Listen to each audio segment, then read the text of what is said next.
Andrew McCART, IFL TV, proudly sponsored by Everlast. I'm here in Vegas. With me I've got Ben Davison. Ben, I've done an interview with you out in Texas. We were there for Canelo, Billy Joe Saunders. I know why we're here for Josh Taylor, but I just want to quickly jump onto that subject quickly, because obviously there's a lot of stories going on back home. So you were in the corner for Billy Joe Saunders against Canelo. Before we talk about the stopping the fight and stuff, how did you think the fight was going? Yeah, it was one of them. Like, we know that Canelo, Canelo's idea would have been to try and get Billy Joe to start fast. You know, probably wouldn't have minded giving away certain moments of the early parts of the fight to then try to take over later on. So it was important for Billy Joe to keep the pace of the fight a little bit slower than what Canelo would have wanted at the early parts. And then people were saying, he started a bit iffy, but he was trying to not have to work too hard early on. I think he done a good job. I think that he won the first, probably lost the second, third. I can't remember the fourth. I think that was quite a tight round. Some people gave it to Billy Joe, some people gave it to Canelo, if I'm not mistaken. And then he started growing into the fight, knowing, okay, Canelo wants to up it, I'll up it. As Canelo tried to up it early on, second, third, fourth. And Billy Joe then picked it up 5th, 6th, 7th, which were good rounds, and he was always in the fight, in my opinion. With that said, what happened in the 8th happened in the 8th. You can't take anything away from Canelo. It was a fantastic shot, mistake from Billy Joe, but brilliant from Canelo. And you know, it's a broken orbital / cheek in 3 or 4 places. We spoke a little bit today. It's okay sending a fighter out if it's a non-puncher. You know what I mean? If you think you're okay, maybe you can go out for one more round. But you can't send a fighter out with that injury against something like Canelo. Definitely not, because Canelo is not only he can bang, but he's a calculated and he's a smart fighter in there. Yeah, he's like the master of deceiving people. Let you think he's going to go here, hit you over there. And someone, when people go, oh, so and so carried on with this eye injury or that eye injury, or weren't broken in 3 or 4 places, that's for sure. But even with an eye injury, name me who they boxed. It wasn't the pound for pound number one at the time, and that's what Canelo is. So no, before the round was over, I'd actually said to the lads, like, this has got to be pulled before the round even finished, because it was clear to see what had happened. So yeah, when Billy Joe come back, there's a very misconstrued opinion of actually what happened in the corner. Obviously, Billy Joe come back to the corner, sat down, and I got up and whispered in his ear to say, look, you've shown that you belong at this level. You'll get another shot because the fight is close. The fight was close. And Billy Joe was growing into the fight, got caught with a shot. I said, but we're going to have to pull it. That's why he shook his head to say, no, like, I'm going back out. I think he even said, you have to check with him, but I think he even said something orthodox or something like that, to say, I can go orthodox or something along those lines. But he was shaking his head because I was saying to him, look, you've shown you belong at this level. You'll get another shot because the fight is close. It's an injury, but it's got to be pulled, and that's why he shook his head. All these things that are saying that Billy Joe quit and he didn't want anything more, that wasn't what happened in that corner. Let me clear something up about Billy Joe, yeah? I'm not going to name any names, but I've seen him make tons of fighters, world champions, people that people say got heart. He's made them quit in the gym over and over and over. That's hand on my heart, God's honest truth. I ain't got no reason to say that that's the case, but that is the truth. Like, I've seen a lot of fighters, good quality fighters, quit before he's quit. He's made them quit in the gym. So yeah, the only reason he shook his head was to say don't pull it, but we had to do what we had to do. Going off that, I know he was obviously, some fighters are too brave for their own good, and they need somebody like a Ben Davison in the corner, or other coaches that have done it. We've seen Gary Lockett, Mark was there, we've seen Gary Lockett do it with Liam Williams as well. We've seen loads of good trainers say, listen, come back and fight another day. Do you know what I mean? So it's always good to see a coach pull a fighter, because we know what fighters are like, especially guys like Billy Joe Saunders. He'll go in there and he will go blind in that eye. If Billy Joe would have gone out for that round, of course he would have gone out for that round. I know that for a fact, he would have gone out for that round. But of course, like I said, before the round was even over, as soon as it happened, within about 10-15 seconds, said to the lads in the corner, like, listen, we're going to have to pull this. It was clear what had happened. Do you know what I mean? I didn't know it was in 3 or 4 places, but you could see it was... It was an instant reaction, yeah. Boom. I was, as it finished, straight away.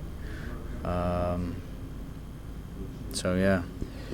Let's go on a, not a positive note, but you said that Billy Joe has shown that he is at this level now. Obviously, it was that punch that it was... I can't take nothing away from Canelo. It was a good punch. But he was coming into the fight, Billy Joe, and he does belong on that level.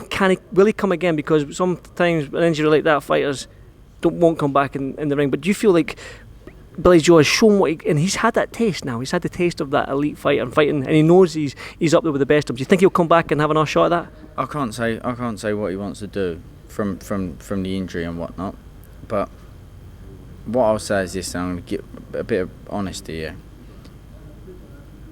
He hadn't boxed anybody at that level for a long time. So, although it was a case of, right, let's control the pace early on in the fight, there was also an element of, you need to grow into the fight, get your confidence. And he warmed into the fight. When was the last not decent boxer, I don't mean this in disrespect, but sharp, like Canelo's a sharp counter-puncher. People look at him, hands up, aggressive. He's a sharp counter-puncher. The last person as sharp as that he boxed was probably Willie Monroe, 2017. Before that, Andy Lee. So it took him a little while to get back to himself, to be honest. And I would love to see that fight happen again. You're not the only person that said that. I spoke to in this camp here, in Josh Taylor's camp. You're not the only person that said that. Everybody said they want to see that again. I think that you'd see a lot better Billy Joe. Not to say that it's a guaranteed win. Of course it's not. That'd be talking nonsense. Canelo is the pound for pound number one, not mistaken. But we haven't seen anyone make Canelo look slightly lost at times, like that before since Floyd Mayweather. Of course, it's a 12-round fight, don't get me wrong. But I do think 100% Billy Joe, fully prepared. With that, although he's come out of an eye injury, with that bit of match sharpness there of that level, which he needs, I think you see a very interesting fight. Well, I'm sure you do as well. We both wish Billy Joe a speedy recovery, and hopefully he can get back to see his young family as well. But the reason why we're here with the top rank, we just witnessed Josh Taylor do his last spar there. Like I say, he looked good. He did look very good. But this is it now. It's game time. That's the last spar. How's he been looking throughout this camp? Yeah, good. It's just about preparing for each individual. Preparing for one fight's different to preparing for another fight, because each individual is different. So I always go on about the toolbox and certain tools, and that's what it's about, preparing the tools that he needs for this job. And from the last bar there, the tools are sharp, the tools are ready, and he knows what tools he needs to use. The tool bag is set, ready. What's in the tool bag? Oh, can't tell you. You'll have to wait and see. Can we expect that? Obviously, Josh Taylor had a fight of the year against Prograde, but then he came back against Constrong and blew him out in a round. I'm guessing Ramirez, you're going to show him the respect that Prograde had, in terms of he's a unified world champion. He's undefeated like Josh. He's had 30 fights compared to Josh, which is probably, I think it's 13 more. He's a little bit more experienced in the program, and we all know about these Mexican Americans and Mexicans. They're tough. So are you preparing for the best and a tough fight against Jose Ramirez? Of course. Like, some people talk nonsense and are like, Ramirez this, Ramirez that. Like, there's elements of, there's a reason why Ramirez is unbeaten and unified world champion, of course, so it'd be silly to play him down, and it's silly to play him down because when Josh wins, he deserves the credit from that victory. There's strengths that Ramirez has that he's better than Prograis. There's elements of Prograis' game that are better than Ramirez's. So again, this goes back to me saying it's about using the right tools and putting the right tools in the toolbox for the night. The tools that you needed against Prograis, there'll be some tools that you need to use again. There'll be some tools that you need to take out the arsenal, ready for a different fight because it's a different opponent. You going back to last weekend, 70,000 fans in that arena, the atmosphere. It felt good being at a boxing event where we had that atmosphere again. Josh has always sort of dreamed of fighting in Vegas and bringing that 5,000, 10,000 jocks over with him, but unfortunately doesn't get the opportunity. But again, it's sickening for him, but that's not going to faze him, is it? No, and being victorious next weekend, he'll get that opportunity. He'll be back over here, big fight, and hopefully things are back to normal where all the mad Scotsmen can come over and show their support for another mad Scotsman. He's probably the maddest at them all, to be honest. Yeah, you're probably right. Would you wear a kilt if he came out like that? What's that? Would you wear a kilt if you won on Saturday? Yep, will do. No boxers, man. No problem.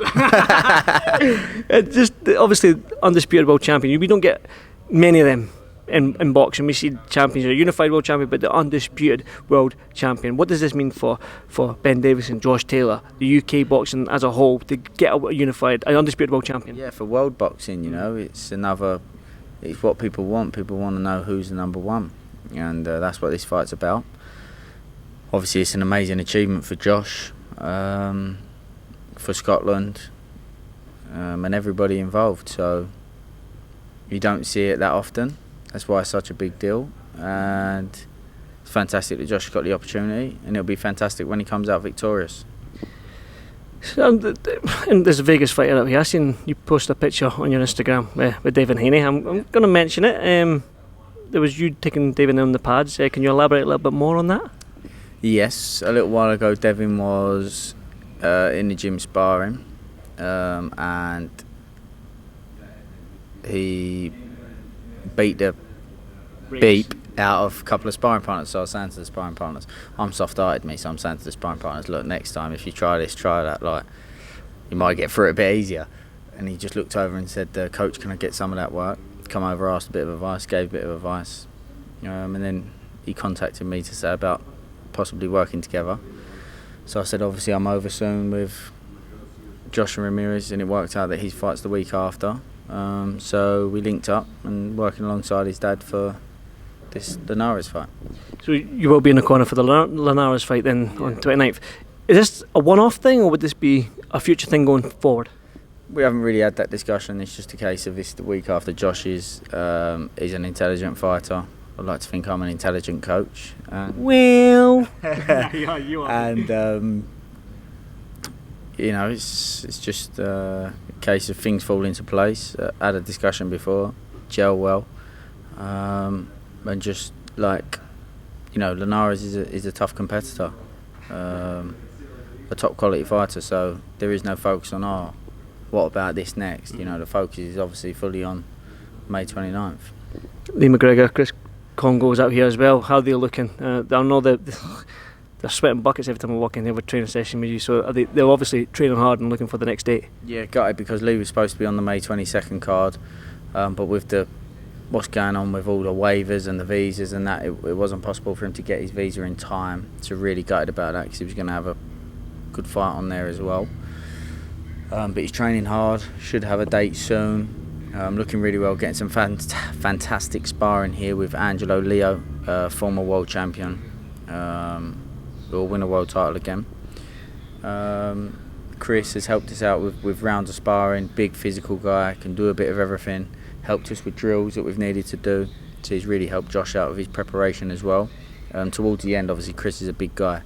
Towards the end he hasn't done so much sparring because the styles are a bit different, but he's helped us even the other day with certain drills, practicing certain things, scenarios, so he's been a really big asset for us out here as well. Ben, I know that I've seen what your day's like. It's like 9 in the morning and it's nearly 9 p.m, so that's like a 12-hour shift you've put in the last 2 nights I've been with you, man. I don't know how you do it, and you're still smiling, which is quite weird. I don't know how you do it, mate. Do you know what it is? It's like you love your job. Yeah. What time did you get to the house? At 9 a.m. What time is it now? 9 a.m. Do you enjoy your job? Love it, Ben. You got a smile on your face? Always. Same for me. There you go. I love what I do. Do you know what I mean? You taught me a few things there on my footwork and stuff like that. Do you think I can, maybe at 38 years old, knock it about? One more time, one more fight. Who could we get? Honestly. Is there any ex-fighter that you think you may get beat, but I'd love to move about with him? Who was like your idol growing up? My idol growing up, it was Scott Harrison was one of them, but he would knock the fucking living bricks. He would knock the shit out of me, Scott Harrison. Do an exhibition, would he move about with you? Alex Arthur. Would they move about you, or do you think they're trying to take you out? They'll try and take me out, man, but I can move about with them. It's not worth the risk, is it? Not these pretty looks, Ben. Look at me, mate. I'm almost as good looking as you. Right, Ben. I know it's like we say, it's 9 p.m. and I'm sure that Josh wants to get back, relax, and play some Connect 4 or Switch or whatever. I'm beating him at anyway. So Say play something else there. I was going to say what? No, it's Connect 4 and Switch. That's all. But he's no beat me at, which is good. But Ben, I'll probably catch you fight week, and I do appreciate you doing this Fight TV. But go home and get some rest, mate. Anytime, mate. Thank you, Ben.